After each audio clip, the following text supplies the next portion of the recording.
Hello and welcome to a DFS strategy video for the 2024 Shriners Children's Open. My name is Eric and I'm here to go over everything you're going to want to know on how to hit the optimal lineup this week. That includes covering the golf course and tournament information, going over past optimal and GPP winning lineups. I'm going to do a little review of the Black Desert Championship that happened last week, and then I'm going to dive into all the nitty-gritty things for the SweetSpot process, which includes the bucket system as well as the Marquee Tee Times, because we're trying to narrow down our player pool to figure out basically how to hit the optimal lineup this week. And if we don't hit it, hopefully we aim small enough to hit the GPP instead. So that's what I'll be covering. You can find the timestamps for all these things in the description below. Of course, if you're here live with me, you can't. But if you're watching this on replay, I'm hoping I have the timestamps up for you guys when you get to watching the video. But yes, those are the things I'll be covering. And I guess before I get into it, just want to remind you guys that I do have, oh, that's not what I want to show you. I want to show you this. Giveaways. I have a weekly as well as a monthly giveaway. So every Tuesday night that there is a PGA Tour event, I will be doing a weekly giveaway. Every entry for all the weekly giveaways get thrown into the monthly giveaway, which happens the first Tuesday of the new month. Now, here's the caveat to the monthly. You see it's worth $100. It's only worth $100 if we reach the sub goal that I have way over there to the left. We've kind of plateaued since the end of the season, which is kind of understandable because you have the NFL season that comes in and dominates. So I get it. I understand. If we can get to 800 subscribers by the end of the month, I will give away $100. And I'm actually I've been talking about a $1,000 giveaway whenever we reach 1,000 subscribers. I want that to be by January 1st, but I think that's unreasonable because there is no push for fall golf on DraftKings. And I think because there's no push for that, and it's not so much just DraftKings, it's probably FanDuel as well. Because there's no push for that, there's like no contest, and no contest means no one really plays. I imagine there's a little bit of everything that's put into this. You know, DraftKings probably isn't creating that many contests, and definitely not for a lot of prize money because it's pretty pitiful, the contests on DraftKings. That's just going to bring less people to these types of podcasts. So I think at the beginning of the new year, I'm just going to have a $1,000 giveaway for whenever we do reach 1,000 subscribers, because it's going to be a huge milestone and I want to, you know, kind of throw a little celebration for it. So just so you guys know, down the road, I will be running one of those. And if you want in on it, just be subscribed to the channel. Of course, I'm not going to run it anytime soon, and I will definitely give away or I will provide ways to enter that. It will require you to sign up on SweetSpotDFS.com. So if you haven't, go to this. It's pretty simple. I'll show you. I'll go to incognito mode and put in SweetSpotDFS.com. You go into the login button up here to the top right. When you click on that, it'll bring you here. And if you're not a member, just hit join now. Super simple. Go to this little selection here, free. Select that, put in all your account information. There's not a lot you need. You need a username, a password, email address, and that's it. And then you hit submit and continue. If you have an issue with this, let me know. Contact me at sweetspotdfs@gmail.com, right there on the screen.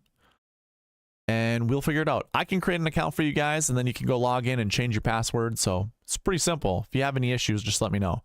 But here you're going to find all the things that I provide currently. Now, you've been with me for a little while. You know that I'm trying to connect the database to this, and it has hit a couple snags. Like it has this whole later half of the year, which I apologize for. There's just a lot of stuff I did not foresee.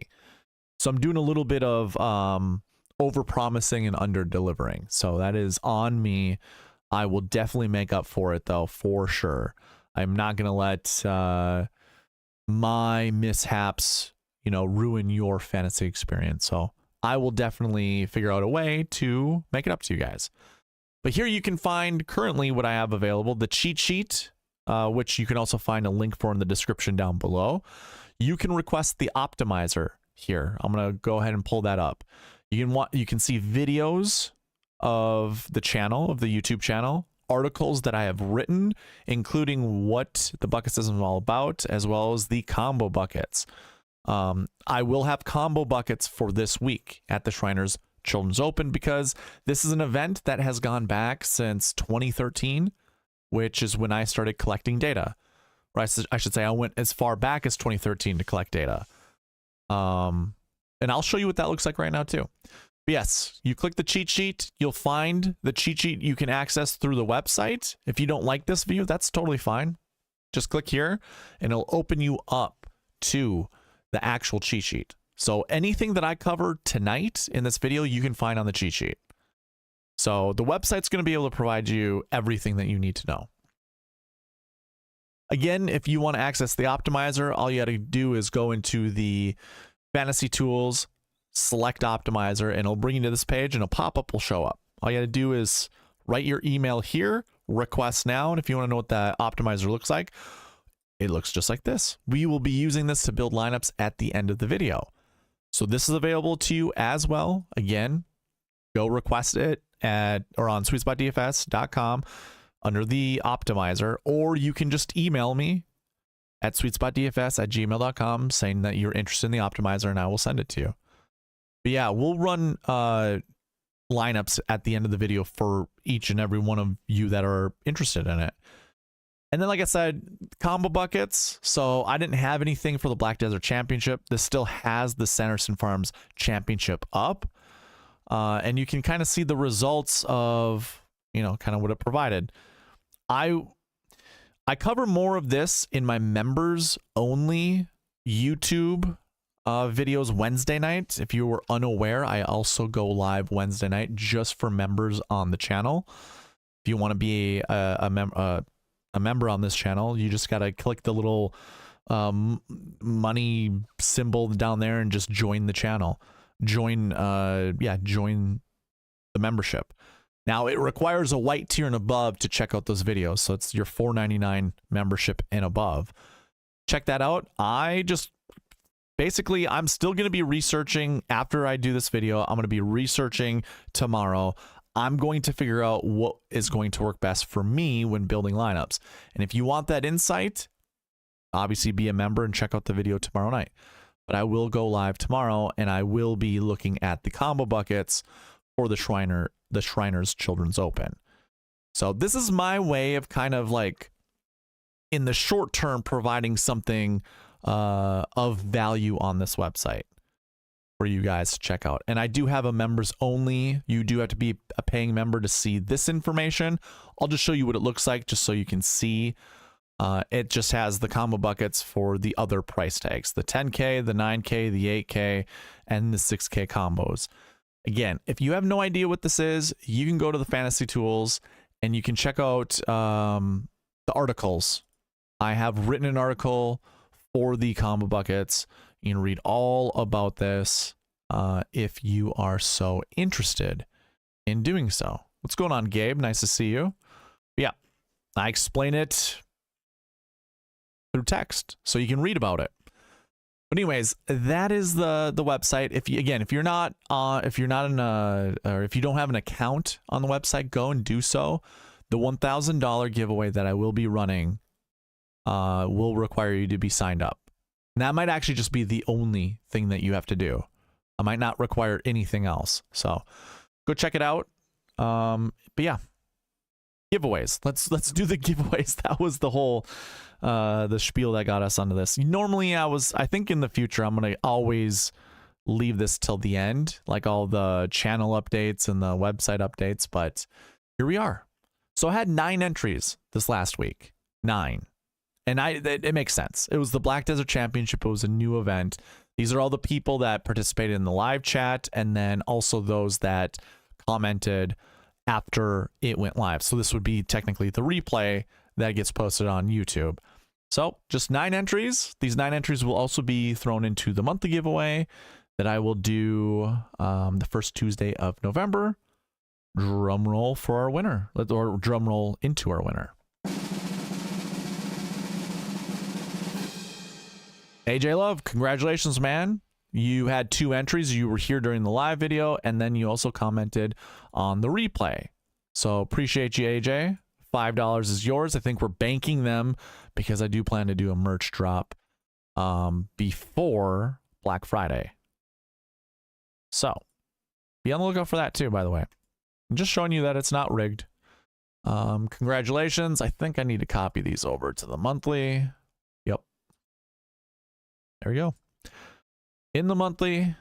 And then we just delete these for the weekly. So I will do a roll call tonight because I'm probably going to go a little bit longer than I did during the Black Desert Championship. But without further ado, let's go ahead and actually I need to set this up. I need to get into my tournament fact sheet so we can talk about the golf course and tournament information. But first, I'm going to hit you with that segue. All right. Talking about the golf course, I always like to start here with the tournament fact sheets. Shriners Children's Open, my data goes back to 2013, and for as long as it's been, this tournament has been running since 2013, it has been played at TPC Summerlin. TPC Summerlin has been used for a good chunk of time. If you want to use course history, by all means do so. TPC Summerlin, I mean, anyone that's in the field right now isn't going to be that old where it goes past 2013. So course history stats that I have on the cheat sheet, you can use that stuff to your advantage. But anyways, I like to go over the tournament fact sheets because it gives you data points to research for this event. You get the event name, you get the golf course, you get the location. Those are all data points you can use for research. The yardage, the par that goes with that yardage, average green size, 7,400 square feet. Use that to your advantage. The number of bunkers, the number of holes that water is in play. The bunkers thing doesn't really matter to me, but in case there is a player that you have deemed not good hitting out of bunkers, there you go. But the most important thing to me is the turf grass. Check out the turf grass. Your greens are different than anything else on the golf course. You got Dominator bent grass greens, whereas you have Bermuda everywhere else. And when it comes to the cheat sheet, if I think do I still have that up, I wonder? Well, let me go ahead and click it open. Anyways, on the cheat sheet, you're going to find, yeah, I'll just use the website.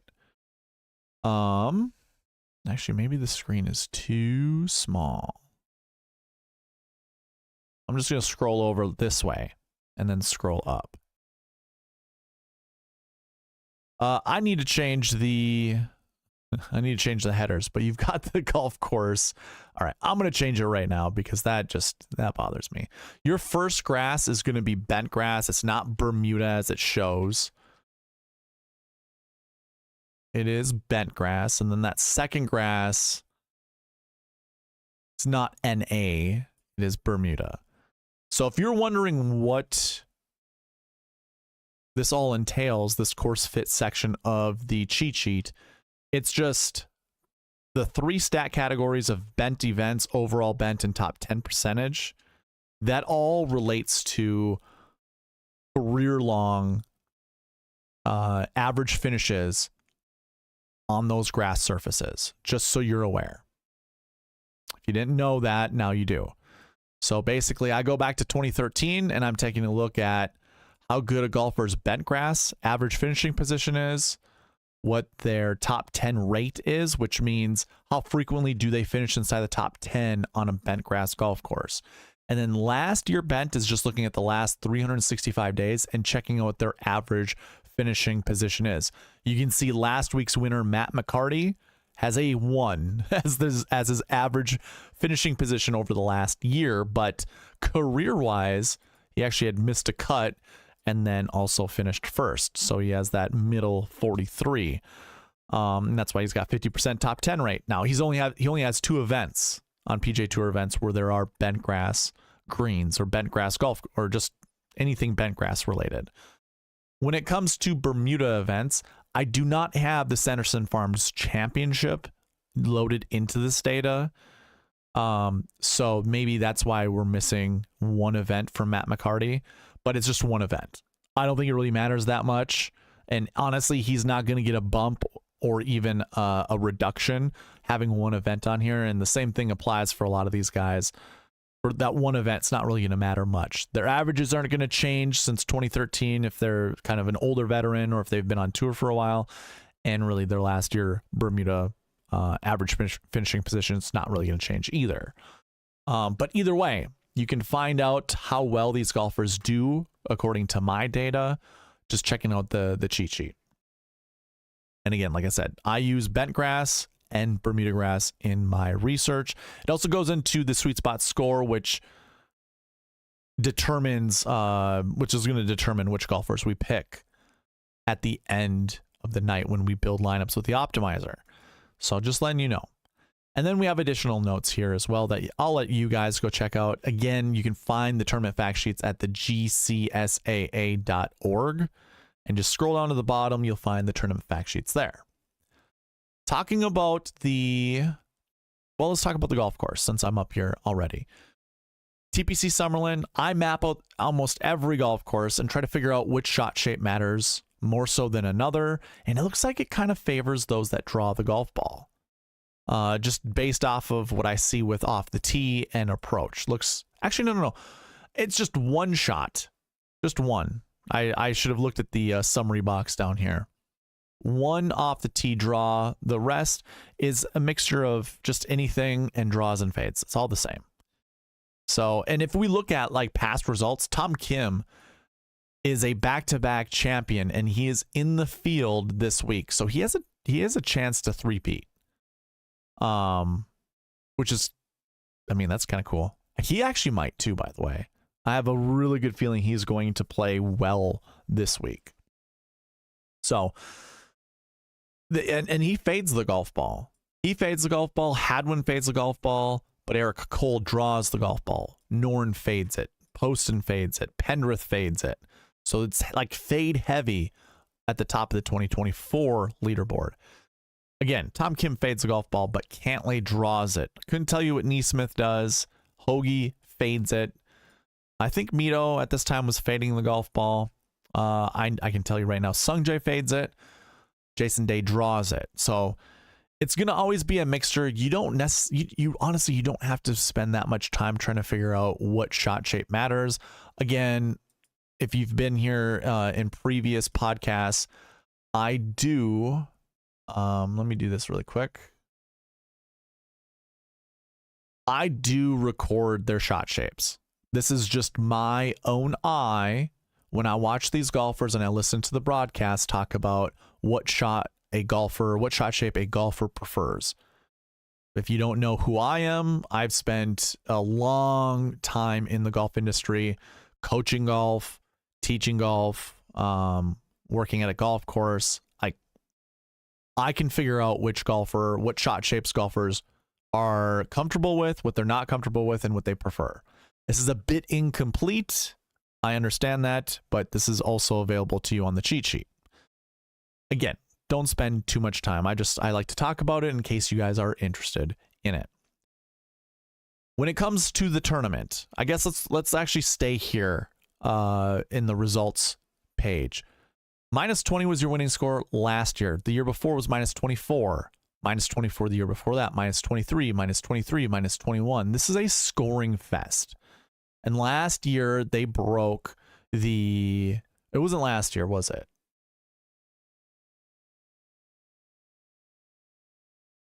There was a year, yeah, right here, 2021. They broke the cut score record. It was -7. So anyone who shot -6 or worse missed the cut. -7, isn't that insane? It is shoot basically, I mean, it's a par 71. It's like even if you shot a pair of 68s, you missed the cut.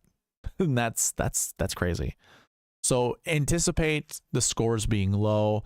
I was listening to Spencer Aguiar talk about this on the Rotoballer show with Byron Lindeque. He was saying, because he lives in Vegas, he was talking about like it's supposed to get a little windy this week. He noticed that the wind chill was up yesterday. I want to say, I can't remember like the full on details of it, but if there is wind is the only defense at this golf course. So it might not be minus 24 as the winning score. It might be like minus 20. It could be even minus 18. Who knows? But I'm only mentioning that because that's just information I want to relay to you. Also, to tell you, if you are researching, just depends on how you feel about this event. If you think it's going to be really low scoring, use that with your researching. And then with that, research golf courses or tournaments that have a cut score of minus 4 or better, or like minus 3 or better. And by better, I mean like more under par. So minus 5, minus 6, minus 7. You wouldn't have a minus 7 outside of here, but that's what I'd use for your research. Because if we look at this, minus 3 was the cut in 2024, minus 4 was the cut in 2023, minus 5 was the cut in 2022. We were talking about the cut score in 2021. That was minus 7, minus 5 in 2020, minus 3 in 2019. So you're like averaging about minus 4, minus 3, minus 4, somewhere in there as your average cut score. So that is what I would include into your data or your researching, your data points when you research. Moving on, I don't really necessarily think we need to talk about winning score or cut score anymore. There are 132 golfers in the field. Is that typical? From last year, it's the same as last year. But prior years, there were more golfers, and there was 144 golfers in previous events or previous Shriners Children's Open. So, you know, that's another number that you can use for researching how many golfers are in the field. There would be 132. You still have your top 65 in ties. Your strength of field is 183. I think that covers everything that I want to talk about with the day or with the golf course and the tournament information. Let's go ahead and get into pass optimal and GPP winning lineups.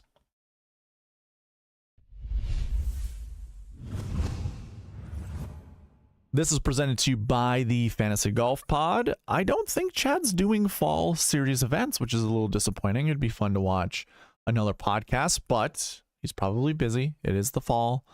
Might be prepping for winter with snow coming here soon. I think it snowed up here in northern Minnesota 2 days ago. The bird hunters, filmed a little film of snow on the ground. So we're getting close. It'll be around the corner anytime soon, which sucks. I'm a northern Minnesotan that does not like snow. I don't care for it whatsoever. Anyways, 29. Oh, I was talking about Chad. Yeah, I don't know if he's doing a podcast for the fall. I'll have to double check with him. But anyways, moving on to 2019, when it comes to the optimal lineup, I do not have the GPP winning lineup here, but the optimal left $500 on the table. And it started with a 10K golfer, a 9K, a 7K, 866. Now, the reason I like to go over this segment is to try to figure out what price points show up inside the top 10 more so than not. And I think one of the more important things that I've learned throughout the years of doing this is really focusing, paying attention as to how many 10Ks and 9Ks are inside the top 10, because I would say a 7K golfer or a 6K golfer is ultimately going to win you a GPP. You're just going to start on the wrong foot if you choose the wrong 10K or 9K or whatever decision you choose. You know, like if we went through this and we saw there weren't a lot of 10K golfers, then I would say it's on you to probably not play a 10K golfer. And I know there are some people out there that are like, well, come on, that's just noise. Like any given week, any given year, you know, maybe the 10Ks are just in the bad weather wave. Maybe, you know, whatever. I'm here to tell you we have enough data that that stuff doesn't really matter. Like it doesn't really matter. This is more of a question, does the cream rise to the top? Do golfers come into Vegas? You got to remember there's a Vegas connection with this, with gambling and nightlife stuff. Do golfers come into Vegas who are favorites of this event do they play well? And I want you guys to pay attention to that. Obviously, in 2019, a $10,000 800 or $10,800 Bryson DeChambeau, he won the event. But look at who was in second place. It was Patrick Cantlay. And then 11,400 Ricky Fowler finished fourth. So like already we're kind of getting the sense that maybe we want to start with a 10K golfer. Maybe we fit in a 9K golfer. I mean, there's 2 9Ks inside the top 7. And there's 2 8Ks inside the top 7 as well. So there's a lot of stuff you got to consider. I always like to tell people, always start with a 10K golfer, a 9K, an 8K, 2 7s, and a 6. Or a faster way to say that is a 10 9 8 7 7 6. Because that is your most common GPP winning build. It is also your most common optimal lineup build. But if you want to deviate from that, then either add, have 3 7s with a 10 9 8 or go 10 9 8 7 6 6. Those are your most common optimal lineup and GPP winning lineup. And we'll just double check again. This is 2019. Here's 2020. Your optimal lineup left $1,200 on the table. That's really difficult to do. Don't do that. I mean, 1,200 is probably close to borderline. But I never really like to leave more than $800, $600 on the table. And if I'm really being honest with you, 400 is probably like, that's like iffy. When I see lineups being built that leave $500, $600, $700, $800 on the table, I'm like, oh, I bet you I could probably build something better. But anyways, 1,200 is probably too much to leave on the table. That was your optimal lineup build though, in 2020. And that started with the $7,700 Kevin Na. But look at that, $11,100 Patrick Cantlay, $6,300 Pat Perez, 10-7 Bryson DeChambeau, then a 66 and a 64. Look at here, we have 1 10K, 2 10K, 3 10K, 4. No, I'm just kidding. I just wanted to say that. You have 3 10K golfers inside the top 10. Then you have a $9,100 Adam Hadwin, a $9,800 Tony Finau. Now, here's another thing we're going to talk about because it's already come into my head. We have 3 10K golfers, I think, in the field this week. I bet you we had like 4 or 5. Yeah, we had 5. And those 5 golfers there in 2020, better golfers than I think your 10K range is this week.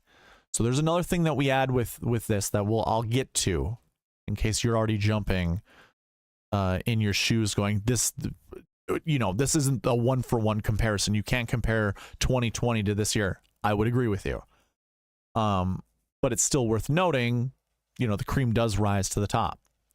So that was your 2020 optimal lineup. Now the $1 GPP winning lineup went 10, 9, 8, 7, 6, 6. Like I told you, those 3 combinations of lineups I mentioned before talking about the 2020 event, those are your most common salary builds for GPP winners as well as optimal lineups. Moving to 2021, your optimal left $800 on the table. This is where I actually set the optimizer is $49,200, leaving $800 on the table. I don't want to go more than that because I think you lose win equity that way. But that event in 2021, a $6,400 golfer won the tournament, and then a $6,100 golfer finished second, and they were both in the optimal lineup. But then it went 9,600, 7, 83, 11, 8. 11, 8. You can see Bryson finished 8th, but he still scored quite a bit of points. So he might have had a double in there or a triple that kind of took him out of contention, but he still scored 122 points. And I think that ended up being like the 5th highest score, or maybe even the 4th highest score, looks like. Yeah, the 4th highest score for the slate. And because you had that many 6K golfers up top, that's how you can fit in a real expensive golfer who kind of falls down the top 10 leaderboard. Especially, well, I mean, he was the 4th highest scorer, so that helps. But here you go again. You have a 10K golfer inside the top 8. You also have a 9K golfer, an 8K golfer, a 7. I mean, you also have another 8 and another 10. But if I went with the $6,400 golfer, I have actually this lineup right here. I'm going to highlight it green because if you went 10, 9, 8, 7, 6, 6, This one here, you would use $49,600 of the salary, leaving $400 on the table. Let's see what it scores. I didn't even look at this before. It scores 795. Your optimal lineup scored 795.5. So that was really close, super close to beating the other lineup that I had mentioned that left $800 on the table. Your $1 short game winning lineup scored 717, so 80 points difference basically between the optimal and the GPP winning lineup that I had played. That lineup went 6, 8, 6, 11, 8, 7, 5, $8,800 Louis Oosthuizen. Or a different way to put that would be a 10, 8, 8, 7, 6, 6. And it's not even the second place 6K golfer. It's Peter Milnati at $6,700. A common phrase I'll continue to say is, friends don't let friends draft Peter Milnati. Obviously in 2021 it would have worked for you, but most of the time it doesn't. Your optimal lineup in 2022 left $4,900 on the table. That's impossible. Don't do that. That's stupid. Don't do it. But it started with a 9, 8, 7, 6, 6, 6.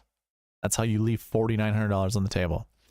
Your GPP lineup left $0 on the table, and it went 9, 8, 6, 6. Scroll down a little. 8, 10. So a 10K golfer who finished 44th place in 2022 was in the $5, probably winning $25,000. The guy who played this lineup, 44th place, scored 90.5 points. That was Victor Hovland. So even those that like to argue, oh, well, if the 10K golfer doesn't finish inside the top 10 or the top 20, he's not going to return value. Dude, some of these contests are so difficult to win because of either how bad the player pool is or how bad the contest pool is, like DFS players. When it comes to selecting golfers that you can win with a 10K golfer that does finish 40th place or worse. It can happen. And obviously it happened in 2022. I have a more realistic optimal that I've highlighted. It starts with a $10,900 Sam Burns and then a 9, 8, 7, 6, 6. So that's a common build that we're seeing with lineups that score a lot of points. Is a 10, 9, 8, 7, 6, 6. In 2023, your optimal lineup left $200 on the table. So that's that's wonderful. I like when I see not that much money left on the table, most of it being spent. And your optimal there was 97, 75, 9, 7, 7, 8. So that's a different way to build for that week. That again would be 2 9K golfers, 1 8K golfer, so 998, and then 3 7Ks for that optimal lineup. Your $5 GPP winning lineup goes 9, 11, 7, 7, 7, 7. So 4 7s to go with a high 9K golfer and $11,100 golfer, which I also just include as a 10K golfer. So it's a 10, 9, 4 7s. Now I have a realistic optimal that I forgot to paint, I guess. Score 772. Let's try to figure out what that one is. I'm sure it's these two. Probably this 8K golfer, I want to say. I imagine. Let's see. If I add a $7,200 golfer, what do I got? Ooh. Nope, can't do that.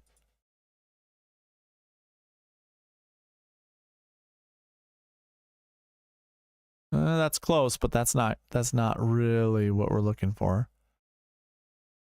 It's a bummer. I have no idea what that realistic lineup is. Normally I paint these like you'll see that color somewhere. Is there another 8K golfer? I suppose there is right here. I bet it's this one. Let's take a look.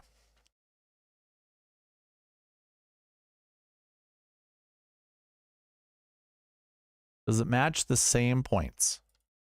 720, 772. So no. I don't know. I don't know where that lineup is. Whatever. We're moving on. 2024, so last year, your optimal lineup left $0 on the table. It scored 738. That was a 10-9 Tom Kim. Look at that, $9,300 Adam Hadwin. Look at that, $10,000 JT Post, and that was in the optimal. And it's 7, 7, 6, 7. So 3 7s and a 6. 2 10s, 3 7s and a 6, which is really interesting because the optimal lineup that I built here, I'll run this. There's no, I'm not telling the optimizer to select anything. Building this lineup has 2 10s, 3 7s, and a 6. This is what the most optimal lineup is with the optimizer currently, without me, selecting anything. It's all the conditionals for the bucket system. It's the salaries, everything that goes with the Marquee Tee Times, which I'll be discussing later. So there are no other parameters in here that I have it stuck with, and it spits out a 10, 10, 3 7s, and a 6. So foreshadowing, maybe, I don't know. I think that's interesting. Your GPP winning lineup was a 10, 10, 6, 8, 7, 7. Or just let me say it differently for you all. 10, 10, 8, 7, 7, 6. So another way to build the lineup. And then the Sweet Spot optimal last year was a 10, 10, 8, 7, 7 Stoneman 6K golfer and Isaiah Cylinda. There we go. And that's your pass optimal and GPP win lineups. Now, really, to take a look at this week with salaries, I'll actually use this view. There are 3 10K golfers: Tom Kim, Davis Thompson, and Taylor Pendrith. Are those 10K golfers as good as the 10K golfers we were looking at, like Bryson and Patrick Cantlay? Well, when Bryson first won here, I don't think he was the, super megastar that he ended up becoming. I wouldn't even say megastar, but like the superstar he became. But can we compare him then to any of these golfers now? I don't think any of these golfers outside of Tom Kim, like Thompson, I should say, and Taylor Pendrith, I don't think they really had the same clout that Bryson DeChambeau had at that time. None of these guys I don't think any of them are national amateur champions, or NCAA champions, I should say. I don't think anyone had the buzz that Bryson had at the time. So to me, it's not even the same kind of 10K range for this event. I want to look at one last thing. So I told you guys that it was a 183 for strength of field rating. Now I keep track of this every single year. So it's 183 in 2025. Last year it was 175, so very similar. 2023 it was 252, so it was much better in 2023. In 2022 at 426, so much better. And then I don't have it in 2021. But I do have OWGR stats. So actually, let me hide this stuff. We don't need to look at this. God, I was doing some weird things back then. OWGR from top to bottom. You had Colin Morikawa, who was 5th in the OWGR. 6th was Bryson, who was in the optimal lineup. And then we had a bunch of top 20s with Matt Wolff being in the optimal also. He was 18th in the world. A couple missed cuts for Matsuyama and Karl Casey. And then you had Abe Answer. So 3 golfers inside the top 25 of the OWGR finished inside the top 10. And we had how many golfers? 10. 10 golfers who were 25th or better in the OWGR in 2021. 2022, let's see. Let's take a look. I'm just going to sort by OWGR. I think that's the only filter that's in here. Pretty sure it is. And here, 25 and above. So that's Karl Casey and up. That's also, actually, that's 11 golfers that were ranked inside the top 25 of the OWGR or better. And not very good finishes. Look at this. All terrible. Were they all in the same wave, I wonder? AM, PM, PM, AM, AM, PM, AM, PM, AM, PM, AM. So just kind of a mix. So just not great for the best golfers there. I mean, Sung Jae finished 1st that year. Sam Burns was in the Sweet Spot optimal. 2023. What do we have for golfers inside the OWGR? This time we only have 4 inside the top 25, and one of them finished first, and then the top ranked guy finished second. But then you have all top 20s. Okay. So just looking at this, it's kind of telling us that the best OWGR golfers are winning this event. So that your top guy was Tom Kim, and he was the only person inside the top 25 of the OWGR. But when you look at kind of like the top golfers in the field last year, the 15 top golfers, look at all these 85s are missed cuts, but all the green is top 20. So it's top 20 or missed cut, and that's kind of what you're looking to do when building lineups. This week, if I go ahead and put the OWGR up there, it's just Tom Kim. He's the only guy yet again inside the top 25 of the OWGR. But we said top 15 golfers, right? So that's like Erik van Rooyen right here and up.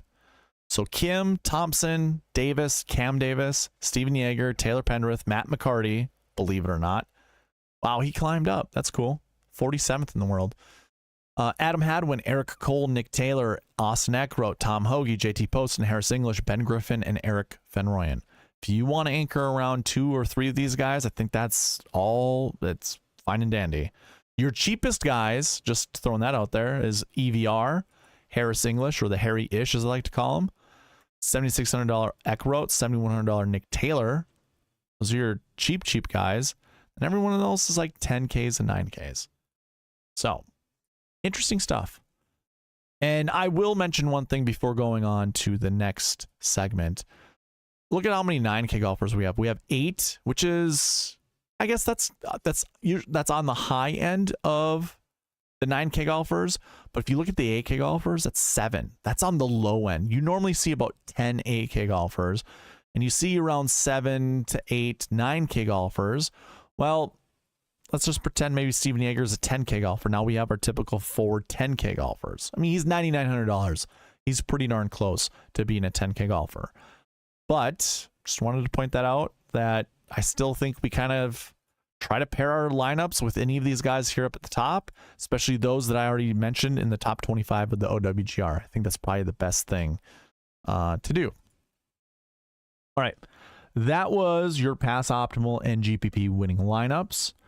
I'm going to talk about a review of the Black Desert Championship, which I don't have up, but can get up pretty quick. So she said, I know.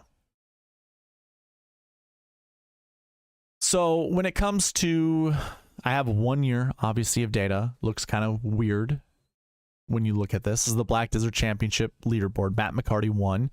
Last week was the worst DFS week of, I think, my life. 1, DraftKings didn't have very good contests. 2, I didn't have volume, like how many lineups I built. I think I built maybe 40 total lineups, or 28, I think it actually was. Something very low. Was not good. And I kind of brushed off Matt McCarty. I don't really give rookies, for any forgiveness, really. I don't really reward recent form more so than I do just having a good long year's worth of data. I do boost those that have done well, but you have to have more than 1 event under your belt. You have to have more than 2 events under your belt before getting a considerable boost. So I was off on Matt McCarty. I was never going to do that, but I had some Yeager and Glover lineups that were great. I just didn't get all 66 through the cut, so it was a bad week for me. Looking at the summary, which now we don't really even look at the... Okay, there's only one thing really to look at. 1, I'll tell you what the optimal lineup is. The GPP and the SweetSpot Optimal, which I don't know why that says optimal.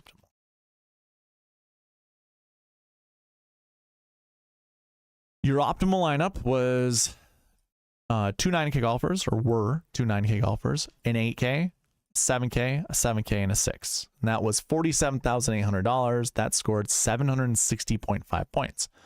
Your GPP winning lineup was a 9, 9, 8, 6, 10, 7. Or let's just say that a different way. A 10 even, by the way, 10K even, 2 9K golfers, an 8K golfer, which was the low end on the 8s. I mean, you had the min for 10K, the min for 9K, the min for 8K. So just 10 flat, 9 flat, 8 flat, $9,300 Steven Yeager, $6,600 Kevin Streelman, and then $7,100 Cameron Champ. That GPP winning lineup scored 701.5 points. So 760 versus 701. I knew there's going to be a bit of a disparity because it is very difficult to handicap events that have zero course history, or we don't even know how to compare the golf courses to each other. And then your Sweet Spot Optimal scored 748.5. And that's following the Sweet Spot process from last week. Again, it was a new event. A lot of what this channel and what I do uses historic data to figure out common trends that we also look at the current field and try to figure out which of those trends are actually going to be viable. So Sweet Spot process, there's one piece that just continues to hit. Anyone want to take a stab at what segment in the Sweet Spot process was just completely perfect, like it normally is every single week? I'll give you guys some time to answer that, but I'm going to continue talking about this. Yeah, the Sweet Spot Optimal was 2 9K golfers, 2 8K golfers, a 7, and a 6. And if you followed along with me last week when I was talking about what I think I'm going to do, because I didn't like the 10K range, I was like, this might be the first time in my history that I'm going to go completely balanced. And I remember starting my lineups, like my dummy lineup had 2 9s. Actually, no, it had a 9, 3 8s, and 2 7s. That's what my dummy lineup had, because I just did not feel comfortable going 10, 9, 8, 7, 7, 6. Last week was just weird. Again, no course history, no knowledge of course fit, nothing. We just couldn't figure it out as to what would work well, and it ended up being a rookie that ended up winning the event. So go figure, right? Just a reminder, click the little live button wherever that is located for you guys. If you're on mobile, it's going to be somewhere down your bottom left. And actually, I think if you're same thing on desktop, click that to zoom up and be live with me, be current with me. Just in case, because I asked that question, what segment of the Sweet Spot process was 100% correct, and no one answered, which there's 3 people in the chat, which is totally fine. I'm gonna go ahead and put a filter on this, and then I'm gonna rank it like this. These are your top groups for the Sweet Spot score, which I call the Marquee Tee Times. The Marquee Tee Times were spot on, as they always are. So even in an event that's brand new, the ask that I have of you guys is to find 2 to 4 golfers to build your lineups around that are in the Marquee Tee Times. So the top 9 groups, 2 to 4, and you don't pair them up together. You have 2 optimal lineup golfers up there. You got Steven Yeager and Lucas Glover. They were both in the optimal lineup. They were also both in the Sweet Spot Optimal. They finished 2nd and 3rd. They didn't play together. In fact, Glover actually had an opportunity to have his playing partners Harris English jump up and join him in the optimal. And I'm sure someone probably could have won an event or a GPP with Harris English, but this is how it works. This is how it goes. Harris English was not in the optimal. He was not in the Sweet Spot Optimal. He was not in the GPP winning lineup, but Glover was. And if you take a look at Steven Yeager all the way up to the top, he finished 2nd, and his playing partners finished 25th and 35th. Kurt Kitayama was one of those that you just kind of faded. Or not so much that's what you should have done, but that's what we were all thinking. It's like, he's mispriced. He did make the cut, but he also was not in the optimal. He was not in the GPP winning lineup either. Harry Hall, who was, he was one of my favorites. I probably played more Harry Hall.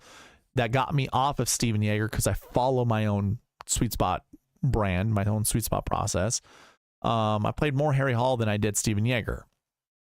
And obviously isn't going to help me out in trying to win a GPP, despite Harry Hall scoring 99.5 points, that's fine. And then Bo Hosler was in the GPP winning lineup. Finished 11th place, scored less than Harris English, but I mean, like, you honestly could have substituted Harris English with Bo Hosler, or Bo Hosler with Harris English is what I meant to say, and you would have scored more points. And it was $1,700 cheaper.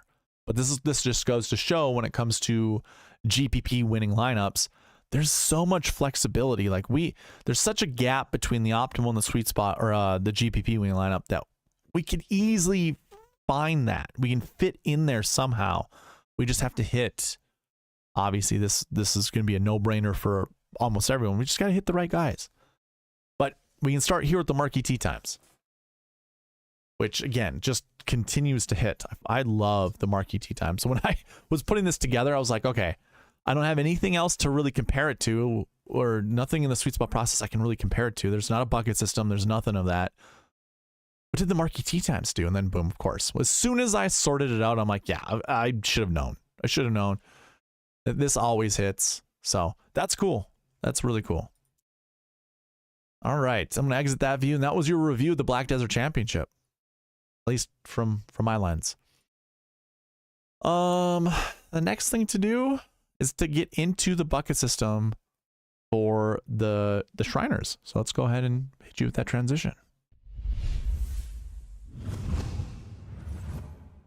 All right, we're not going to spend too much time on this. If you're following along on the cheat sheet, this is available to you guys. What I like to do is pretty much put a filter on this. And oh, by the way, if you don't know what the bucket system is, there's a video that explains it down in the description. Also, if you go to SweetSpotDFS.com, I have an article that explains what the bucket system is. So go check out one of those two things, or maybe even both.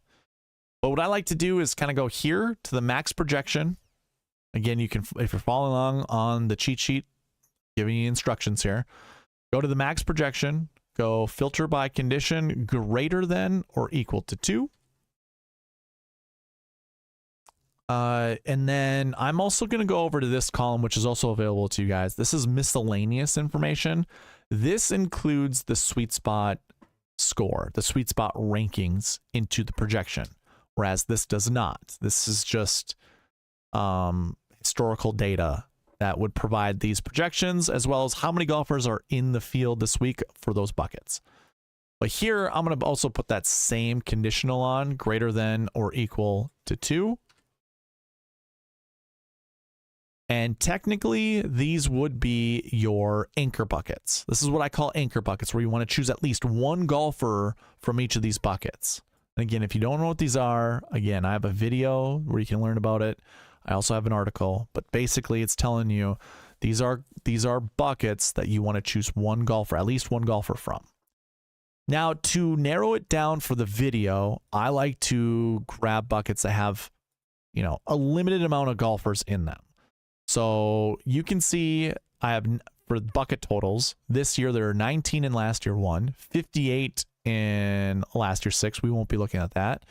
37 in last week 6. We won't be looking at that either. 42 in both the course history 3 and recent form 3. We won't be looking at that. 7Ks, I mean, I don't look at salaries at all. And then it's the strokes gain buckets. You're just trying to find like an equal amount in all 3 of them, basically. But we're going to look a little bit at the strokes gain 2s. You know what? Maybe we just look at all of them, because it's either we're looking at 2 buckets or we're looking at all of them. So let's go ahead and take a look. Last year 1s, I have a 1 to 3. So we're trying to find at least 1 up to 3 golfers to anchor our lineups around with the bucket system. That's how you read this. Minimums, we round down. Maximums, we round up. And we always want a 2-point buffer between the two. Always. So if you're on the cheat sheet and you see like a 0.2 to 0.7, there's always got to be a 2-point buffer, and you can't go lower than 0. So it'll always, like, your minimum projection is always going to be 0 to 2. And that's just from what I've seen throughout the years of doing this. It is your most accurate projection you can do. So when you look at last year 1s, again, we want to select 1 to 3. And these are all golfers that top 20 last year. That's what the last year one bucket is. And I have this sorted from salary top to bottom. You've got Tom Kim and Taylor Pendrith in the 10K range. They're both representing the 10K. So if you need a reason to play one of the 10K golfers, maybe this is it. But then you get Bo Hosler, Eric Cole, Adam Hadwin, Cam Davis, and JT Poston, which are 8K to top 9K. And then a few 7K golfers, which I'm not going to get into. But the projection's 1 to 3. That means up to 3 golfers from here can finish inside the top 10. That does not mean you should play 3 golfers, technically, because you could have Kim, Pendrith, and Hosler finish 8th, 9th, and 10th place. They satisfy the projection for the bucket because the bucket projections are only looking at top 10 finishes. What I am expecting or what I'm projecting to be inside the top 10, or predicting is obviously the correct word, predicting. So if that's the case, you would only want to maybe choose 2 at most, but definitely 1. You probably want to choose at least one of those. I don't have an issue choosing 2. I actually don't even have an issue choosing 3 because Tom Kim is my favorite golfer in the 10K range. Eric Cole might be my favorite golfer in the 9K range. And Cam Davis might be my favorite golfer in the 8K range. I could pair those 3 golfers up together in building a lineup and ignore the rest. And when you look at the rest, not terrible to ignore them. But again, if you're building a lot of lineups, you might want to mix and match different golfers in this bucket as much as you can. You have TPC Lee here at $6,900. You know, the guy that always plays well at TPC golf courses. And what did we learn during the golf course and tournament information segment? This is called TPC Summerlin. So that is a trend that perhaps you don't ride on because it doesn't really matter. Like the course fits don't work that way. Just because it says TPC doesn't mean a golfer is going to be good, but he is 28th in my model and he's in the 6K range. But of course, remember, don't fall in love with the 6K golfer, but again, don't disrespect one. So I think choosing 3 golfers from this bucket is definitely viable. And if you only want to play 1, all the more power to you, but at least play 1. There's too many good names. And obviously it's kind of easy when you got 2 9K golfers out of the, how many were there? 8? Yeah, there were 8 9K golfers. And then there were 3 10Ks. You got your majority, well, not the 9Ks, but you got a good chunk here at the top of the salary leaderboards. So that's your last year bucket 1. Now, I think the last one would be last year bucket 6s. These are golfers who just did not play last year. Doesn't mean they don't have course history, because some of them do, but they don't have finishes from last year. And for those that are wondering, like, why does it matter, you know, having, like, looking at this bucket? Well, it's a large bucket, so I think just volume-wise, you're going to find a golfer from here inside the top 10. But also, it's like, you have all the other different finishing positions, 1 to 20, 20 to 40, 40 to 60, 60 to 80, that you can analyze. And then you've got missed cuts, withdraws, and DQs all together as well. There's 5. Here's the 6th group. It's just easy to make because there's no finish from last year. So yeah, let's look at this. And it helps us also limit how many golfers we should select from here, which it says 2 to 3, I believe, or 2 to 4, I mean. I believe I have this at 1. Pretty sure I do. And actually, it should probably stay at 2. But I know a little bit better. I'm just going to choose 1. 1 to 4 from last year's 6s. And when you take a look here, you got Steven Yeager at the top, $9,900. Kitayama, 97, who is from Vegas. Seamus Power, who I think he is also from Vegas, or at least plays from Vegas. So you got 2 Vegas guys here at the top. And you got a guy named Vegas, Johnny Vegas, which doesn't have nothing to do with that, but just it's fun to say because it's all up here at the top.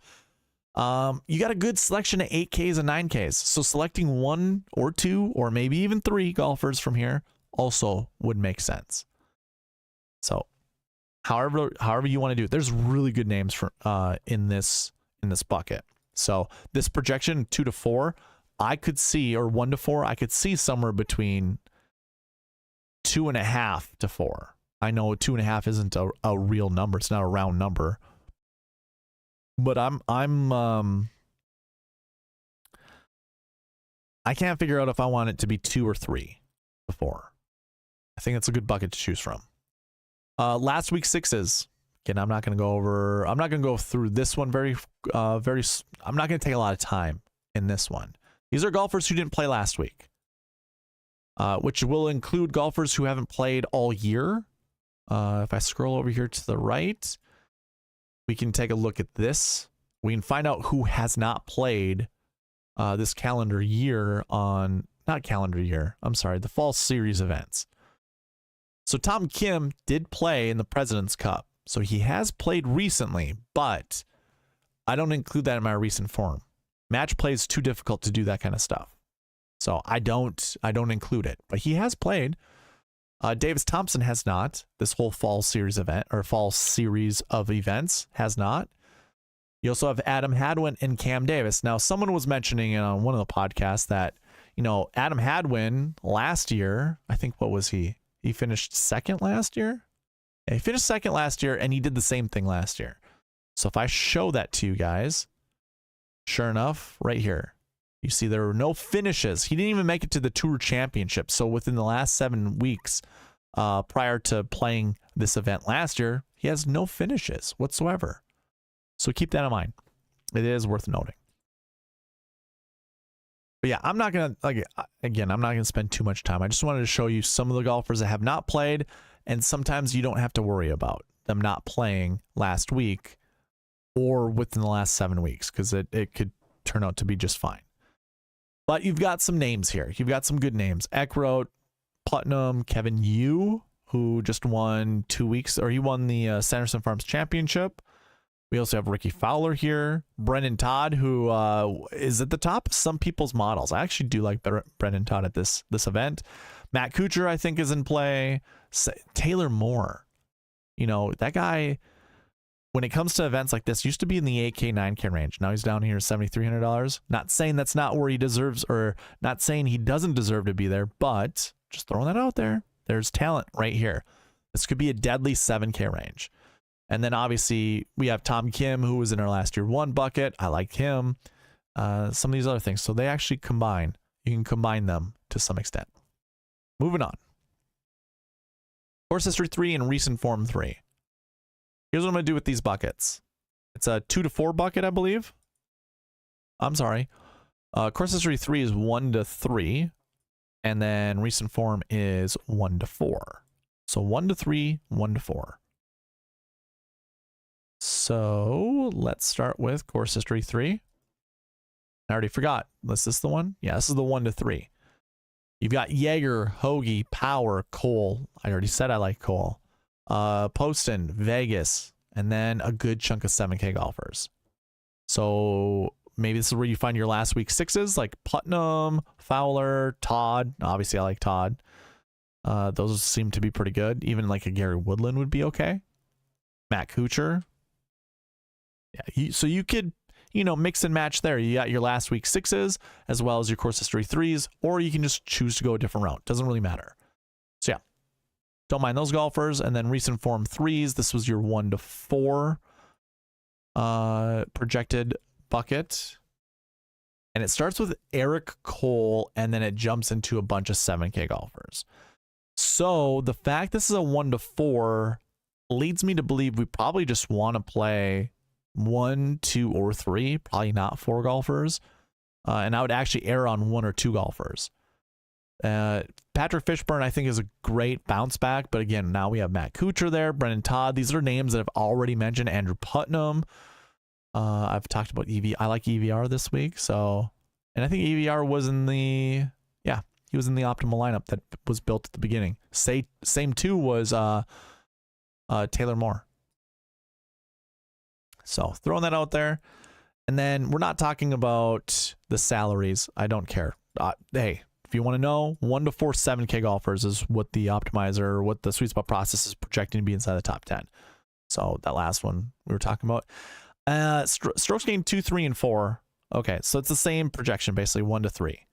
The easiest way to do that is just clear all filters. If you're checking this out on the cheat sheet, again, there's a link for that in the description. Just sort A to Z. You're going to find your strokes gain 1 golfers here, strokes gain 2, strokes gain 3, so on and so forth. So basically we're looking at what are 2, 3, and 4. Was that right? Yeah, 2, 3, and 4. So to your 2s right here. This is all sorted by salary. So we want 1 to 3. Personally, I guess Adam Hadwin kind of seems okay. I really don't like anybody from this bucket.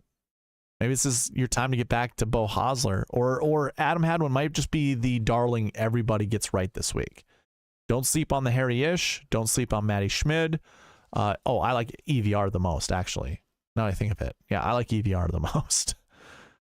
Going down to the strokes gain 3 golfers, a little bit bigger of a collection of golfers here. Tom Kim takes the cake for me.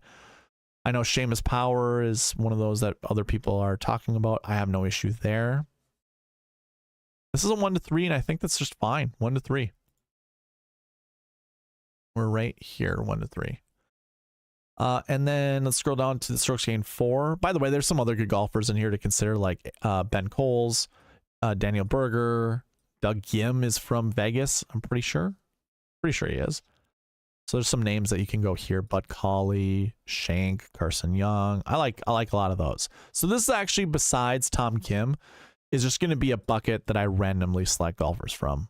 I really don't care to anchor on any of those guys. Strokes gain 4, you got Hoagie, which I think is going to be a popular pick. Eric Cole. So for me, as I was talking about the lineups that I was thinking about creating. Wow, the lineups that I was talking about where I wanted to select golfers from. I said Tom Kim was one of those that I want to build a lineup around. And then it was Eric Cole at $9,000. And then who was my other guy? It was somebody in the... Oh, it was Cam Davis. Is he down here? Yeah, okay. $8,800. So, I mean, I kind of already have my start. I could add EVR to this very, very easily, and then I've got my one golfer from each of those stroke chain buckets already selected. Now, that's just the way I do it. You don't have to do it that way. You know, that lineup I just built now also has Chandler Phillips in it, has Phillips, whatever. I'm not going to talk about all of them, but there's Brendan Todd. These are golfers who don't really hit the ball that far off the tee. These are all negative off the tee golfers with positive putting and any stat in between. So it could be positive approach, could be negative approach, could be positive around the green, could be negative around the green. I guarantee you if it's negative approach, they're going to be down here a little bit lower on the pricing leaderboard versus up here at the top. So basically your ball strikers that just don't hit the ball that far off the tee, or if they do hit it far off the tee, they're probably inaccurate, like say Nick Taylor. Just throwing that out there. So anyways, that's your bucket system. That was a very in-depth bucket system, and this week I feel like doing it. I feel like going in depth because last week sucked. Last week was the worst performance that I've ever had playing DraftKings golf, and there wasn't anything to even like research. So here we are. Now the last piece that we're gonna just talk about, and the thing that I want you guys to do at home watching this right now, I'm going to be building lineups right after this, right after discussing it. I want you all to find 2 to 4 golfers, 2 to 4, to build lineups around, and I do not want you to pair them up together. Do not pair them up. I don't want anyone on the same tee time playing together. And then I'm going to build lineups at the end of this video. So I'm going to go over all of the Marquee Tee Times. I am highlighting every 3rd golfer or every 3 golfers at a time because that is how many golfers are in a group on the PGA Tour. And these are the top 9 according to their SweetSpot score, their cumulative SweetSpot score. So group number 1 for Marquee Tee Times in the SweetSpot process is Steven Yeager, Tom Hoagie, and Cam Davis. That doesn't really put a wrench into things for me already because I like Cam Davis. So that's your top group. I like it. I like Cam Davis this week. The next, or group 2, Marquee Tee Time 2, is JT Poston, Vegas, and Harris English. Let me just, I guess, highlight this. Poston, Vegas, and English. I I like English the most, followed by Vegas, then Poston, but I'm not gonna shy away from playing any of them. Probably equally, to be quite honest with you. Group 3 is Pendrith, Fowler, and Nick Taylor. I'll go Pendrith, then maybe Fowler, and then Taylor. I'm not a huge fan of Taylor. Like, Taylor just looks terrible as of recently. And then, this is kind of cool how the PGA Tour did this. They got Tom Kim, your defending champion, playing with Matt McCarty, last week's champion, and Kevin Yu, the champion from 2 weeks ago. That's kind of cool. I like that. So it's just basically champions. Kim, McCarty, and Yu. I like Tom Kim more than the other two. And I like that because I don't want to have to, like, I don't want to have to make that decision in my head. Do I want to play Matt McCarty after a win? And same kind of goes with Kevin Yu. Do I want to play Kevin Yu after a win? Probably not. It's not to say they won't play well, and it's not to say you can't pair those guys up together, but personally, just with the sweet spot process, I'm choosing one of them, and it's going to be Tom Kim. I have like a, I would say, deep down inside, I think Tom Kim will finish inside the top 5. Like, I'm going to put a 70% guarantee on it that he's going to finish inside the top 5. Shouldn't even be a guarantee. It's just a strong feeling that Tom Kim is going to be inside the top 5 this week. So I probably will be building most of my lineups with Tom Kim. Like, there's just nothing, when I think about it, there's nothing to really be concerned about with Tom Kim. You know, I joked about small hands Tom Kim last year, most of last year. I still don't have an issue joking about small hands Tom Kim. I still think he is kind of a mental midget when it comes to his psyche. But this is an event he's won 2 weeks in a row, or 2 years in a row, I should say. Excuse me. He also just came from the President's Cup where he didn't play terribly. You know, like, it wasn't that he played super great, but he held his own, especially against good golfers. So yeah, I don't have an issue with Tom Kim this week. The next group is Ben Griffin, Charlie Hoffman, and Rico Hoey. Couldn't care less. Ben Griffin, maybe, but I like Griffin on Bermuda tracks more so than, well, I guess this is half Bermuda. Ben, you know what? I probably like Ben Griffin more than I think I do. I should have considered his name a little bit more. Maybe I like Ben Griffin way more than I originally thought.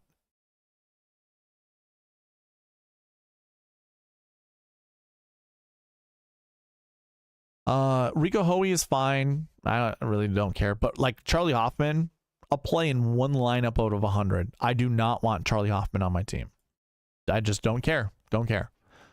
Next group is Mitchell, Chandler Phillips, and Henrik Norlander. I don't mind Henrik Norlander, to be honest with you guys. I think that guy, for some reason, he's found something. I don't know what it is, but he's pretty good. Like, this year has been, this fall season has been very good for Henrik Norlander. Chandler Phillips, I'm like wishy-washy with that guy. I fell in love with Chandler Phillips late last year. I call him the mustache man, for those that are unaware. I just don't know. And then Keith Mitchell, maybe this is a great buy-in opportunity for Keith Mitchell. Here's my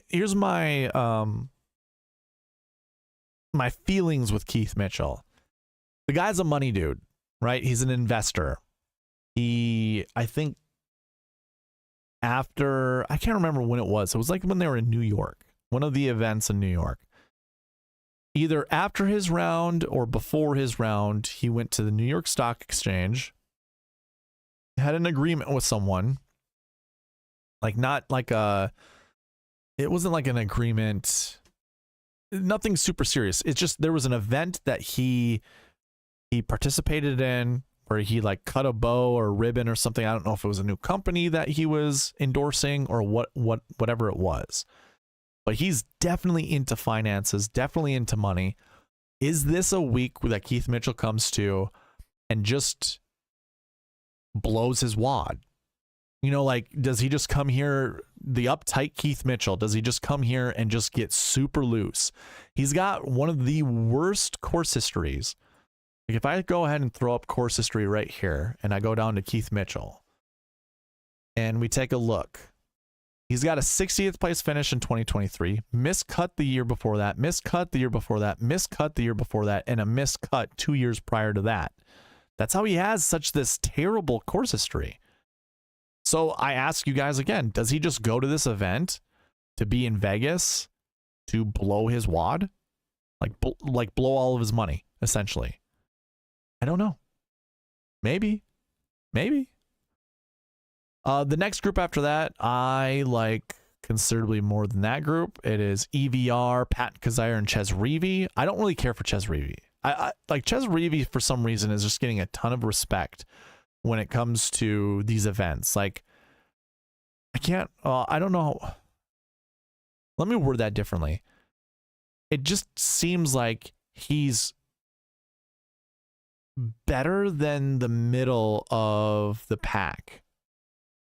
Like, there's 132 golfers in the field. You split that in half, that's 66. He's like, I mean, in my rankings, he's what, 98th? So in my rankings, he isn't very good, but I just see him loved by more people than I think he should be. And it's not even love, it's just respect. And I don't think he should deserve the respect that most people are giving him. $6,300 is not respect when it comes to a salary.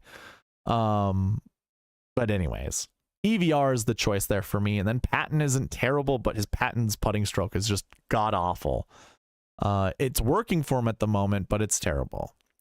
And you got McNeely, Fox, and Carl Yuan. I don't mind this group at all. Like Fox, I probably like more than McNeely, but just by a little bit.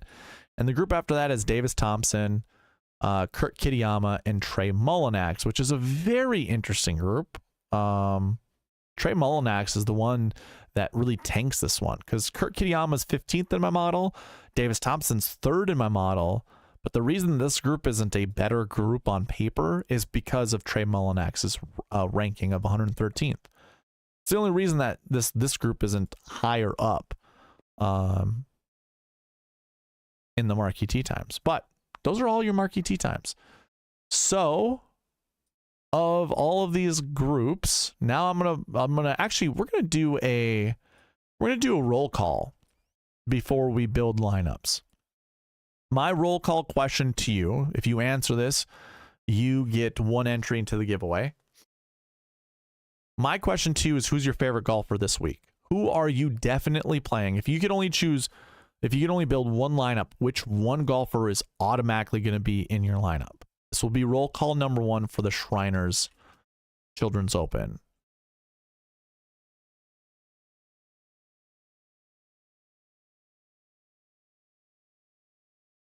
I do these roll calls throughout videos typically to get more engagement and give you guys an opportunity to build more or to get more entries into the giveaway. So this is my way to reward you guys for being here. AJ Love goes Henrik Norlander. Okay. Okay. Charlie Harden goes Harry Hall. I don't mind that. Nathan goes Tom Kim. Yep. That's my guy. So Tom Kim is the one that I'm definitely playing this week. Definitely playing this week. Which is going to burn me because obviously I've never been a big Tom Kim fan this whole year, but this 1 week, yeah, you never know. All right, I'll leave that. I'll leave people that might be listening. I don't even know how many people are in the chat. 4, 6. Cool, cool, cool. Nice to see you all, or nice to see there's that many. Nate Danger. He says Harry English, or the Harry-ish as I like to call him.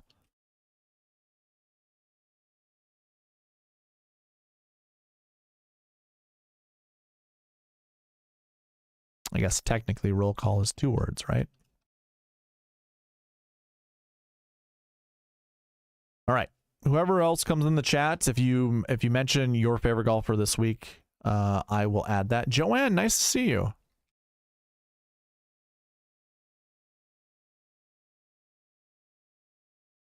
All right. Joanne says Eric Cole. There we go. 2 of my guys that I want to build lineups around. So for the remainder of the video, we're going to go ahead and throw some music on. We're going to build some lineups. So my ask to you guys is, if you want me to build lineups for you, give me 2 to 4 golfers to build your lineups around, and I will spend 3 minutes building those lineups for you. You need to see the Marquee Tee Times. They're on the screen now. You can also go to the cheat sheet, which is found in the description below. Click on that, sort by the group rank, and you'll find your Marquee Tee Times there. Just grab 2 to 4 golfers from the top 9 groups.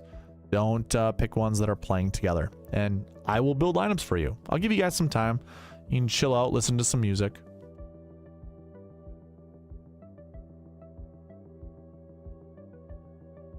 By the way, this monster, the Ultra Vice Guava, delicious. Wow, super good. You're a monster drinker, energy drinker, or energy drink drinker, super good.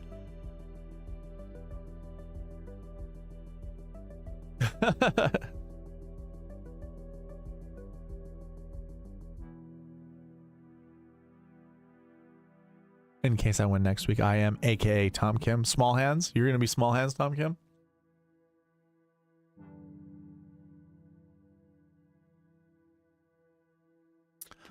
All right, AJ says Henrik, Norlander, and Ben Griffin. Love it.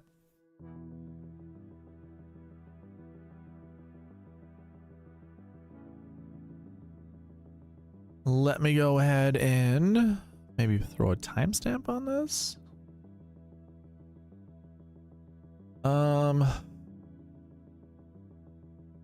Nah, I'll just find it. I'll find it. I'm not gonna timestamp it. You wrote my name as Tom Kim. Oh, did I really? Oh, I did. That is so funny. Nathan Johnson. You know what was interesting about that is I think I was writing Nate Danger's name, or maybe it was Shalik Harden's, and it probably was yours, where I was thinking of the person's name. It was Harden. I was writing Shalik Harden, and in my head, the name that he provided me was what I was actually writing down, but I double checked and saw that it was Shalik Harden that I was writing. But I did it to you. That's hilarious. Okay, I got 1, and that's fine. We can. I'll grab more as the video goes on. I want to pin that for AJ and for everyone else. He wants Henrik, Norlander, and Ben Griffin. Just a reminder, this was the Marquee Tee, or this was the optimal lineup with all the sweet spot conditionals in there and not locking in the other golfers. 2 10K golfers, 3 7s, and a 6. TPC Lee, by the way. Actually, I kind of like that. But we need to find Norlander. And we need to find Ben Griffin. There's Griffin.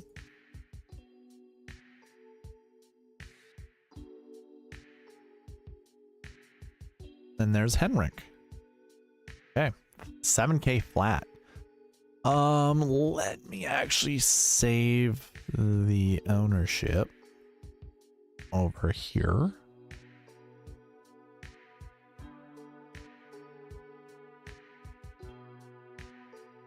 Probably should actually copy everything else in case, for whatever reason, it just gets messed up.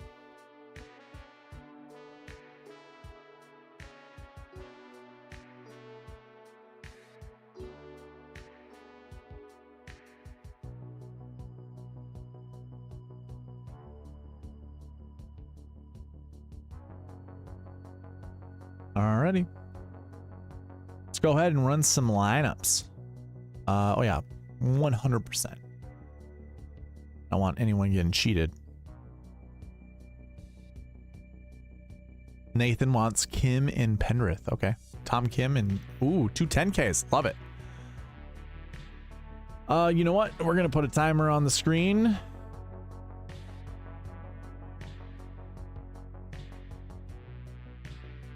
Go from here. First lineup, Tom Kim, small hands Tom Kim, Adam Hadwin, Ben Griffin, EVR, Brendan Todd, and Henrik Norlander. That is a super sexy lineup. Holy crap. We don't need to build any more lineups. This is such a good lineup. You get Brendan Todd in there, EVR, Griffin, Hadwin, and Tom Kim. Holy crap. Wow. Dude, this would be a lineup that I put in my... I mean, I like this lineup, so...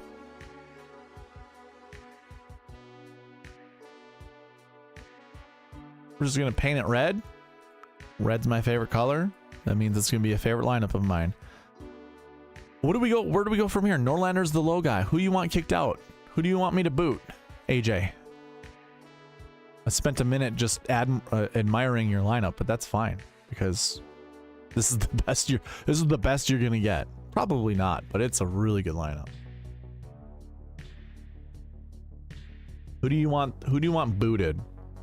Oh, you know, if I like it so much, I should probably do something like this, right?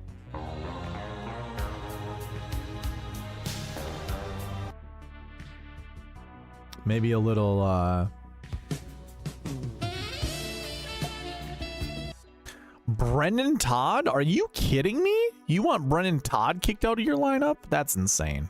You're insane. You just made the list! This one, though, it's a little bit of a mix, or it's a mix-up. You get Taylor Pendrith to go with Adam Hadwin, but EVR and Chan Kim is there. That's a really good lineup, too. That's a good one. I know, that was an amazing lineup. Todd Burns, you okay? How about this one? Who do we want kicked out of here? Again, Norlander's going to be the low dude. It's another good lineup. It's another one that I like. We might just build my lineups, all my lineups on the screen. They're going to be yours, but they're also going to be mine.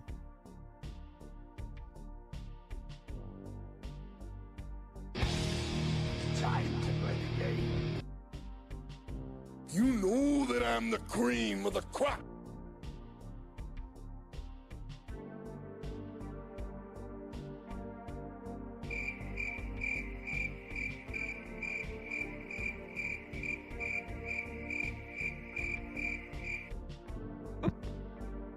Okay, I'm gonna kick people out for you. Let's go with EVR. You've already had 2 EVRs. All right, Charlie Harden. See you, dude. Kim. Okay, Chan Kim. Gotcha.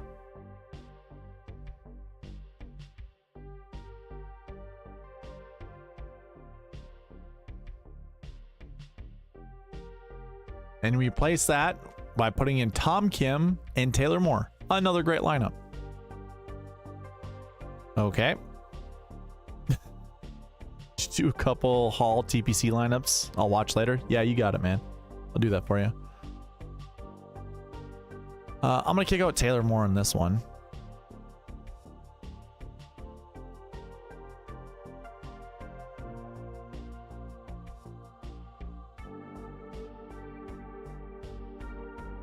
Another good one.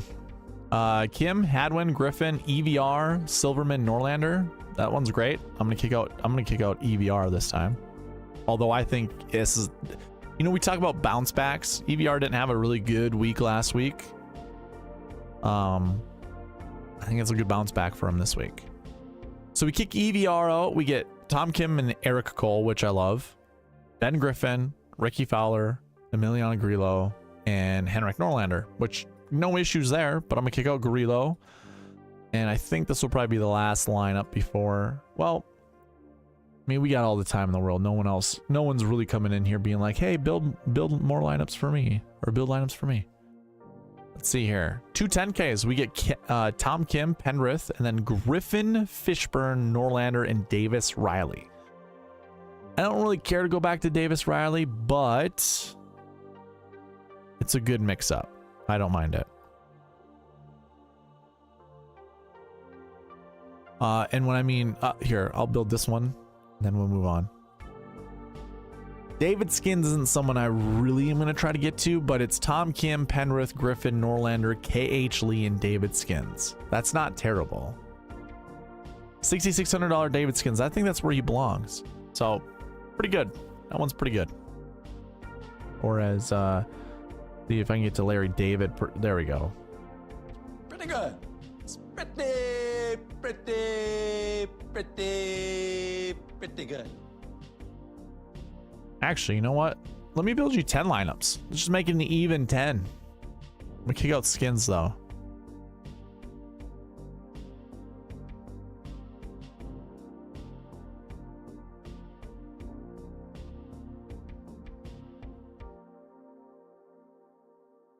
Kim, Pendrith, Griffin, Norlander, KH Lee, and Pearson Cootie. Okay. Sure. I don't mind Pearson Cootie. I'm going to kick out KH Lee. I'm also going to... Actually, here's what we're going to do here. We're going to keep all of these to 4%. I only want to see one of them. I don't want to see multiples of them. Pendrith, Cole, Griffin, Vegas, Eckroat, and then Norlander. Yeah, that one's fine. Let's kick out Eckroat. I haven't seen Eckroat in forever. And the last one. Pendrith, Cole, McNeely, Griffin, Mark Hubbard, and Henrik Norlander. That one's not bad. Not bad at all. All right. Let's go to Mr. Nathan Johnson, who wants Tom Kim and Pendrith. So we just did a couple Pendrith and Tom Kim lineups. Let's see what they just provide by anchoring those two golfers.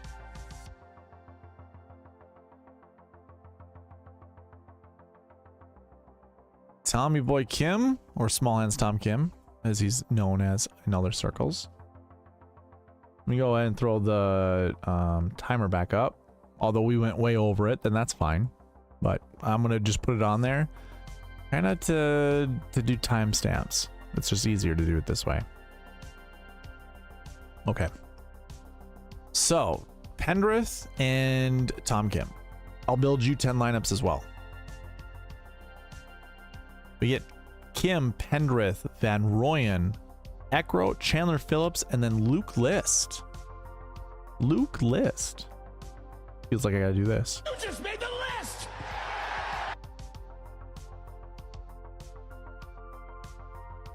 We replace Luke List with Joel Damon, which is totally fine. Joel Damon does pretty well at this golf course. We have Lauer now added to this with Phillips and Whaley. Now I kick out Chandler Phillips because that's too much Chandler Phillips.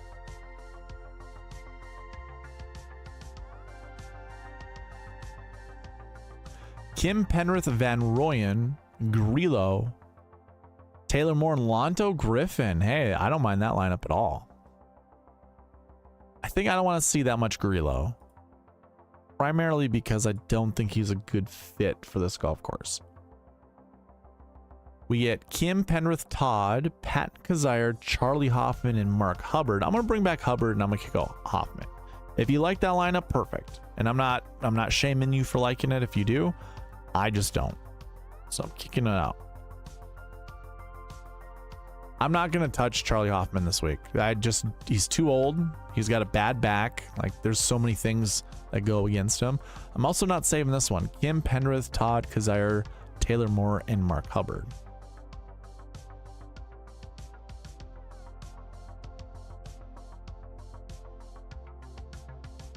Pick out more. Try this again. And we get Kim, Pendrith, Vegas, Kazire, Novak, and SH Kim. That's fine, but SH Kim is a bum. I mean, don't disrespect a 6K. I'm just not saving it because of that. I'm also not saving this one because I don't want Karl Yuan. I'll save this one, though. This one's fine. Kim, Pendrith, Van Rooyen, Todd, Hubbard, and Hoey. Kim, Pendrith, Todd, Kazire, Lauer, Hubbard. Perfect. I love that one. There, now we're getting some good lineups here. Kim, Pendrith, EVR, Eckroat, Todd, and Scott Piercy. Piercy's a Vegas dude, so I like that.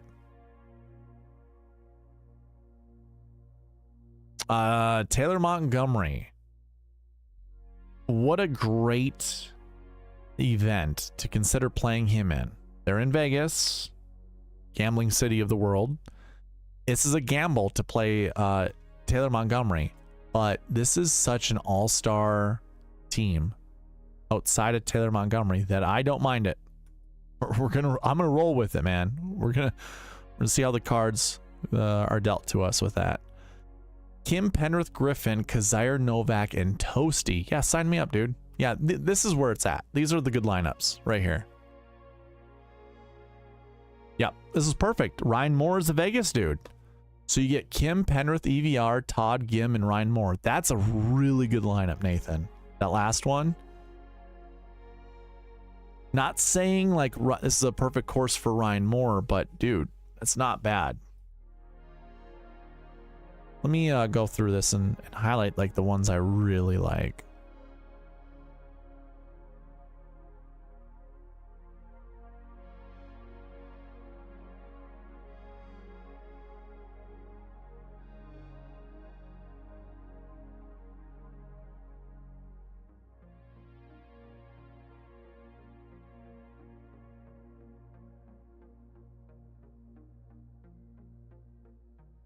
I don't really know if I care for lists or Damon. Probably the Damon one, just to have a Damon lineup. I don't mind it. Lonto Griffin with Taylor Moore. Do we like that?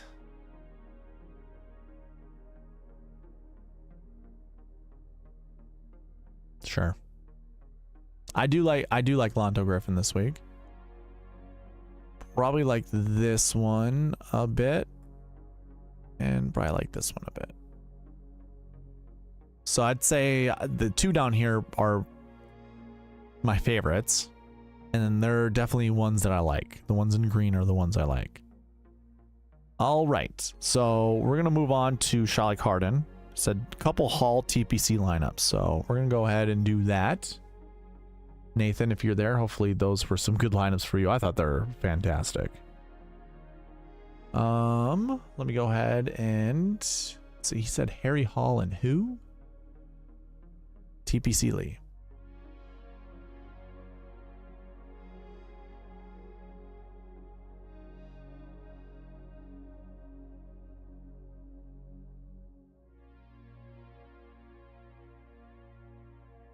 Harry Hall and TPC Lee. You are welcome, Nathan. All right, let me throw that timer up there, and we are off. See what gets mixed up with Harry Hall and TPC Lee. We get Tom Kim, Cam Davis, Cammy Boy Davis, Harry Hall, EVR, Chandler Phillips, and KH Lee. I like it. Probably going to kick out Cam Davis just for this one. I bring him back. But he is Scam Davis. Actually, I know Shalik Harden doesn't care for Cam Davis, so we'll just keep him out. But here's a good one. We just replace Scam Davis with Adam Hadwin. There we go. I'm gonna kick out Chandler Phillips in this one. He by no means is the all-star in these lineups, so we'll take him out. Pendrith, Keith Mitchell. Harry Hall, Vegas, Kazire, KH Lee. Wow. That is an eclectic group right there. I like it. But we're going to kick out Pat and Kazire. Great lineup, but we're kicking out Kazire. And then we get EVR and Grillo, which is fine. I'm not going to say that one. I already have a couple Grillo lineups. Or we built some tonight that are fine. The Hoff. Okay, so I know Shalik Harden listens to a lot of the same podcasts that I do, and I think probably most of you guys do. A lot of people are going to be on Charlie Hoffman this week, so if you like it, great. If not, you're right there with me. I don't care for Charlie Hoffman this week. I could be just absolutely dead wrong on that, so don't follow me to the promised land on that. I just don't like it. Here's a good one. We get Pendrith, Mitchell, Hall, EVR, Eckroat, and KH Lee. That one's pretty good. I'm going to take out Eckroat. It is interesting how frequently Eckroat is being selected for not playing that much recently. Probably has something to do with his Bermuda splits. This is a good lineup. Pendrith, Mitchell, Hall, EVR, Brennan Todd, KH Lee. The Todd father. We're going to go ahead and kick out Mitchell, though. I don't want to see Keith Mitchell in the next one. He's a liability. Tom Kim, Harry Hall, Ben Griffin, EVR, Ricky Fowler, KH Lee. Wow. It's a good lineup. I'm going to bump up the salary since it's the easiest thing to do to try to figure out the next lineup to build. And we switch them out. We get Matt Kuchar to go with Adam Hadwin. This is a perfect lineup for this event. I shouldn't even say it that way. Why I'm going to say it's a perfect lineup is because I think you're going to want a mix of some young dudes with some older guys, and you want some plotters to go with, like, not bombers, but definitely like youthful power. Put it that way. Although not all of these people are that young. Doesn't really matter. It's besides the point. I like the lineup. That's all I'm trying to get at. Kim, Harry Hall, Ben Griffin, the Ish, and Ricky Fowler, and KH Lee. I like that lineup too. I'm going to kick out Ricky Fowler though. And I'm going to bring this back down to 49 too. See what happens. Because Ricky Fowler was like a questionable one for me. This is a great lineup. Leaving $600 on the table, we go 10, 8, 8, 7, 7, 6. Kim, Hall, Griffin, EVR, Todd, KH. Yeah, that's a great lineup. If this equaled 50,000, I wouldn't even argue with you, because like Harry Hall could be 8,600, easy. Ben Griffin could be 84, so you're just adding $400 already to this, and like Brennan Todd could be 76. That's as simple as that. Those aren't crazy price tags, like differences. I like that one. Because we're seeing so much EVR, let's kick him out for the last lineup for Mr. Harden. Then we're probably gonna get out of here. I'll talk about some things here, and then we're gonna get out. But I actually could use the extra time. So, Tom Kim, Harry Hall, Ben Griffin, Harris English, Brennan Todd, and KH Lee. It's a great lineup. So yeah, though that lineup and the one underneath were just fine. Just fine. Okay, so that is 30 lineups built tonight. I think that's wonderful. 10 lineups per person who requested them. Let's okay, what do I want to talk about? What is the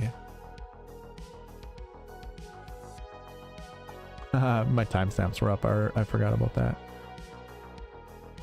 What do I want to talk about? Let me look at the schedule for the PGA Tour.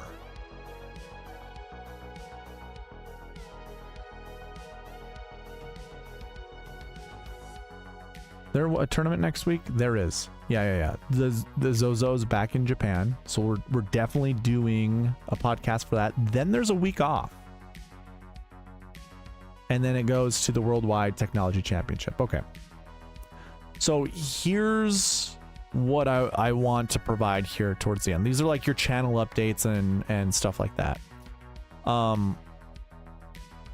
Actually, first, tomorrow I'm doing a podcast, a live video for members, where I'll be building the remainder lineups of whatever I need to be built. Talking about strategies for all the members here on YouTube that have decided to pay $4.99 and above. Appreciate all of you. You've heard me talk a lot about the website, about the database being implemented, being added to it, and obviously me over promising and under delivering. For those that are unaware, what happened was I was trying to put it all together last Thursday on stream, and I thought I knew everything that I needed to do just for the one report I wanted to do. And I ran across a roadblock, and like, well, what the heck? I don't know what to do. I've never seen this before. Let me try to go look into it. And it's such a common thing that most people that know Power BI know how to fix. They know how to get past it. So I'm like, okay, I need to spend more time learning Power BI in order to get this all done and fixed and stuff like that. So as I was kind of touching up the remaining things I needed to do with the database, I came across one of my tables that includes tee times. Now, the purpose for the tee times is for you all to use, including myself, a report where you can look to see what an average finishing position or a difference between a golfer who plays with one golfer versus another golfer. So on the tour, one of the main things people were talking about would be like Bubba Watson's the worst player to play with. We would all probably just ask, well, where's the proof? Do we know if a golfer shoots worse, you know, a round score playing with this golfer versus his average finishing position? So basically that's what this table and the reports that I want to build would be able to show you, is just when it comes to actually playing with a certain golfer, is someone better or worse or average, you know, and that way we can kind of figure out a little bit of an edge. Well, as I was looking through that, because there were errors on that, I forgot to take out what I ended up finding out that Thursday is I forgot to take out formulas that were in the spreadsheets that I tried to import into Power BI. And so it just came back with errors because there's technically a value in that cell, but it's showing as blank. So when I looked at it, I'm like, oh my God, I haven't even updated this. Like I have from the PGA Championship to current time for 2024, but I've got the data going all the way back to 2017. So I have 7 years of data that I haven't even updated. I haven't even provided. It's like, man, I do not want to import this without this information being done. So then I figured out a really quick way to update it all, and I updated it and it was perfect. So I thought. Until I found out, and I don't even remember how I came across this, but I like to spot check to make sure everything is correct. So as I was spot checking, I found out that for the American Express, I had the wrong tee times down for the golfers. And it was pretty consistent. I did find some that were correct, but most of them were wrong. And I'm like, well, what the heck? How is that possible? I don't get it. Like, it makes no sense to me why that should be wrong. And as I looked into it, it's because there are multiple golf courses for that event that golfers are playing at. So the tee times weren't necessarily wrong. It was just the groups that they were in were wrong, because it was going by order of the golfer's name, and then it would look at their tee time and it would pair them up with the next golfer below them, but that they didn't play together.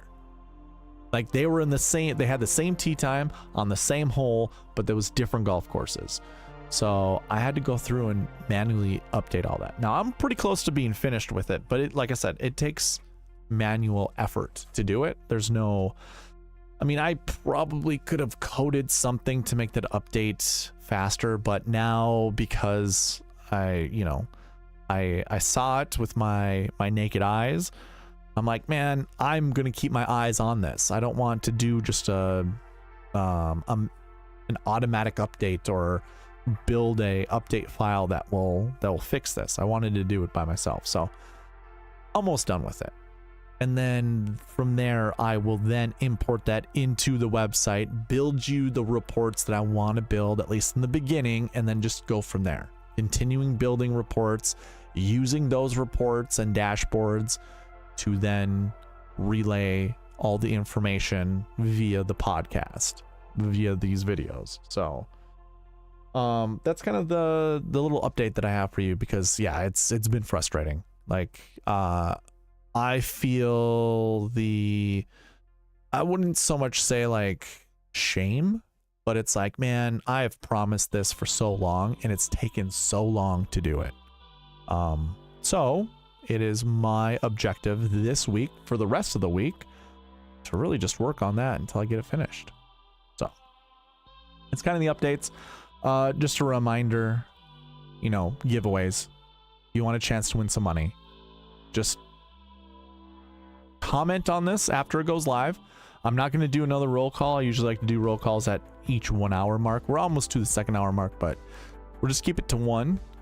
And if you're not signed up on SweetSpotDFS.com, go create an account, because there will be a bigger giveaway down the road that will require you to be an account holder. What else? Anything? I don't think so. Member video or member live stream tomorrow night. Again, that's white tier members on YouTube and above. Going over the final touches to the strategy portion of this week's event. All right, I got nothing else. So I will see you guys hopefully tomorrow if you're a member. If not, I'll see you next week. Thank you all for watching. Please leave a like, comment, subscribe on your way out, and I will see you in the next one. All right, bye.